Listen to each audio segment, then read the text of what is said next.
Luisa Piccarreta est née le 23 avril 1865 à Corato. Et elle est décédée le 4 mars 1947, à l'âge de 81 ans et 11 mois. Elle a toujours vécu à Corato pendant son enfance et son adolescence, et elle a passé de longues périodes à la ferme, Torre Disperata, à une trentaine de kilomètres de Corato. Les 60 dernières années de sa vie, elle les passa toujours couchée. Célibataire, vierge consacrée épouse de Jésus crucifié, non pas religieuse, mais la vraie nonnette de son cœur. C'est une victime de Jésus depuis l'âge de 16 ans. Elle est timide et craintive, mais aussi vivante et gaie. Elle sautait, courait, et c'est elle qui le dit d'elle-même, se livrait aussi à quelques pitreries.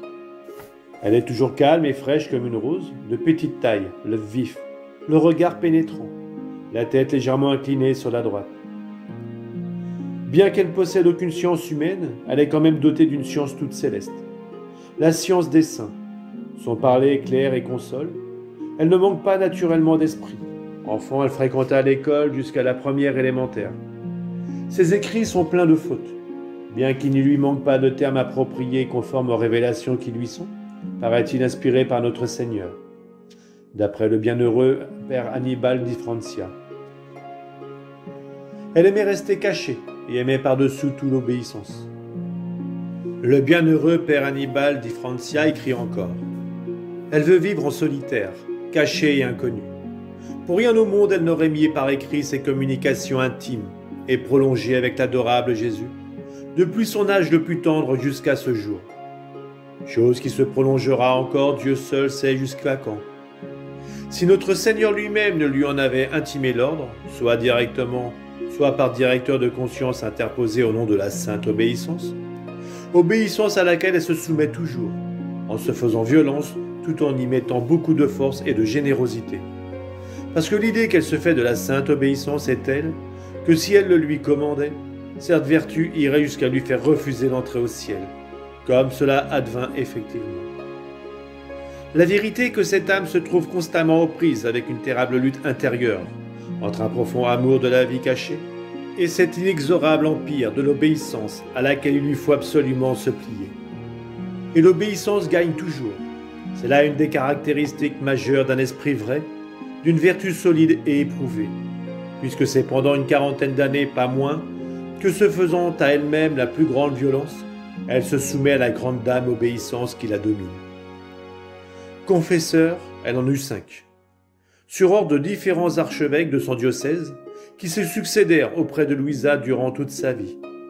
En outre, le bienheureux Père Annibale di Francia, qui fut son confesseur extraordinaire, reçut également la charge de censeur des écrits de Luisa, de la part de l'archevêque de Trani. En directeur spirituel, notre Seigneur voulut lui-même se réserver cette tâche, dès la première communion et la confirmation de Luisa, à l'âge de 9 ans. Dès lors, Jésus commença à lui faire entendre intérieurement sa voix, en l'instruisant, en la corrigeant, en la grondant même s'il le fallait, en lui donnant des enseignements sur la croix, sur les vertus, sur sa vie cachée, et surtout sur cette chose dont il voulait lui-même l'instruire en la guidant. Ce qu'aucune autre créature, bien entendu, n'aurait jamais pu faire à sa place, à savoir la volonté divine. Enfant de Marie à l'âge de 11 ans, tertiaire dominicaine sous le nom de Sœur Madeleine à l'âge de 18 ans. Outre qu'elle entendait intérieurement la voix de Jésus, Luisa avait 13 ans lorsque, du balcon de sa maison, elle eut sa première vision de Jésus, qui, portant sa croix, leva les yeux vers elle d'un air suppliant. Dès cet instant s'alluma en Luisa un désir très ardent et insatiable, et qui ne devait jamais plus s'éteindre, de souffrir par amour de Jésus. C'est alors que commencèrent pour elle les premières souffrances physiques, bien que cachées, de la passion de Jésus. En plus d'innombrables et indicibles peines spirituelles, la privation de Jésus est morale, le fait que sa souffrance fut découverte par sa famille, laquelle prit d'abord cela pour une maladie. Puis le fait que les choses furent connues par tant et tant d'autres personnes, sans compter les incompréhensions et les hostilités de la part des prêtres eux-mêmes, dont elle s'en rendait compte, elle dépendait entièrement. À tout cela vint s'ajouter encore une terrible épreuve qui dura 3 ans, de 13 à 16 ans, et qui consista en une lutte féroce contre les démons. Elle dut résister à tous les assauts, à toutes leurs suggestions, aux tentations et aux tourments, jusqu'à ce qu'ils aient enfin complètement capitulé. Lors de l'assaut final qu'elle dut supporter au cours de ce combat, Louisa perdit connaissance et elle eut une seconde vision de Jésus souffrant pour les offenses des pécheurs. C'est à ce moment-là qu'elle accepta l'état de victime, auquel Jésus et Marie, la mère des douleurs, l'invitaient. Puis les visions de Jésus se multipliant, Louisa prenait habituellement part aux différentes souffrances de la Passion, et plus particulièrement du couronnement d'épines. Les effets en furent l'impossibilité pour elle désormais de s'alimenter. Elle ne pouvait plus rien garder.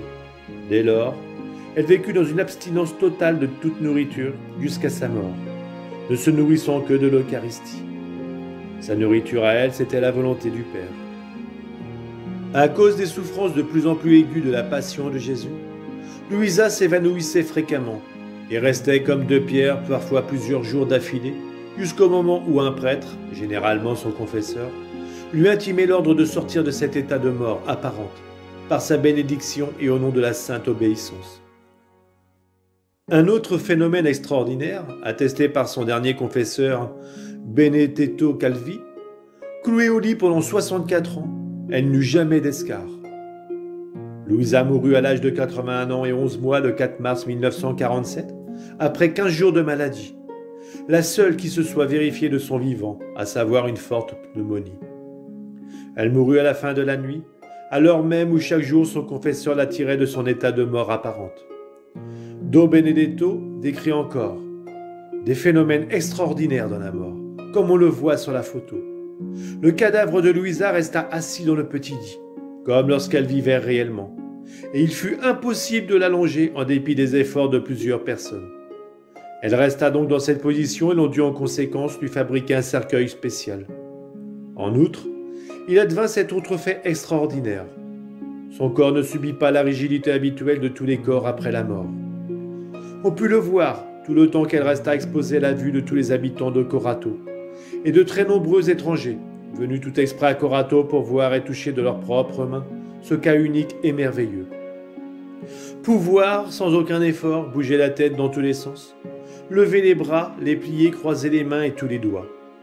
On pouvait aussi soulever ses paupières et observer les yeux brillants et nullement voilés. Louisa semblait vivante et on aurait dit qu'elle dormait. Tandis qu'un conseil de médecins expressément convoqué déclarait après un examen approfondi du cadavre que Louisa était bel et bien morte et que par conséquent, on devait parler de mort véritable et non de mort apparente. Comme tout le monde se l'imaginait. On fut obligé, avec l'autorisation de l'autorité civile et du médecin sanitaire, de la laisser ainsi pendant 4 jours. Je dis bien 4 jours. Sur son petit lit de mort, sans donner aucun signe de corruption, pour satisfaire la foule qui se pressait. À 23 ans, soit 1 an après qu'elle fut définitivement couchée, elle reçut la grâce du mariage mystique, le 16 octobre 1888. 11 mois plus tard, ce mariage lui fut renouvelé au ciel, avec la très sainte Trinité, secrètement présente dans les 3 vertus théologales de la foi, de l'espérance et de la charité. C'est précisément en cette occasion que Louisa reçut comme premier don le don du vouloir divin.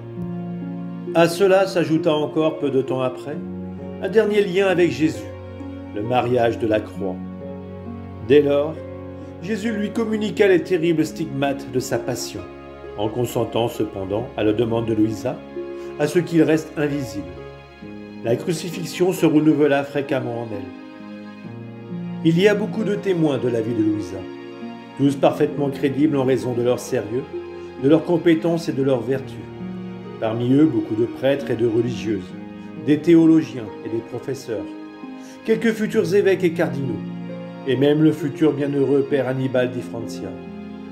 Cependant, le premier témoignage de ce que Dieu fit en elle est bel et bien celui que Louisa donna d'elle-même et qu'elle dut mettre par écrit, témoignage avalisé par le sacrifice de l'obéissance. Quels écrits! C'est fondamentalement son journal autobiographique, constitué de 36 volumes et intitulé par Jésus « Le règne du fiat au milieu des créatures », livre du ciel, le rappel de la créature à l'ordre, à sa place, et dans le but pour lequel elle fut créée par Dieu. Le premier volume raconte la vie de Louisa jusqu'au moment où elle reçut l'ordre d'écrire, le 28 février 1899. Volume complété par un cahier de mémoire de l'enfance, rédigé en 1926. Louisa a cessé d'écrire le jour où l'obligation de le faire lui fut retirée, à savoir le 28 décembre 1938, après avoir achevé le 36e et ultime volume. Elle a en outre écrit de très nombreuses prières, neuvaines, etc. À la demande du bienheureux Hannibal, vers 1913 ou 1914, elle écrivit les heures de la Passion, auxquelles elle ajouta par la suite quelques considérations et pratiques pieuses. Elle écrivit ensuite 31 méditations pour le mois de mai, sous le titre « La Reine du ciel dans le royaume de la volonté divine », en date du 6 mai 1930. Enfin, il subsiste d'elle une correspondance abondante, spécialement durant les dernières années de sa vie. Dans son beau témoignage, le bienheureux Hannibal di Francia a écrit « Il semble que notre Seigneur, qui de siècle en siècle fait croître toujours plus les merveilles de son amour, ait voulu former en cette Vierge, dont il disait qu'elle était la plus petite qu'il ait trouvée sur la terre et dépourvue de toute instruction. Un instrument adapté pour une mission si sublime qu'elle ne peut être comparée à aucune autre, à savoir le triomphe de la divine volonté sur tout l'univers, conformément à ce qui est écrit dans le Pater Noster, Fiat voluntas tua, sicut in cieli et in terra. Jésus lui-même lui dit « Ta mission est grande, parce qu'il ne s'agit pas que de ta seule sainteté personnelle, mais d'embrasser tout et tous, et d'étendre le règne de ma volonté à toutes les générations. C'est pour cela que Jésus a donné à Louisa la mission d'être le chef de file de la seconde génération des enfants de la lumière, les enfants de la divine volonté. Elle est le clairon qui doit battre le rappel pour cette nouvelle génération si ardemment désirée.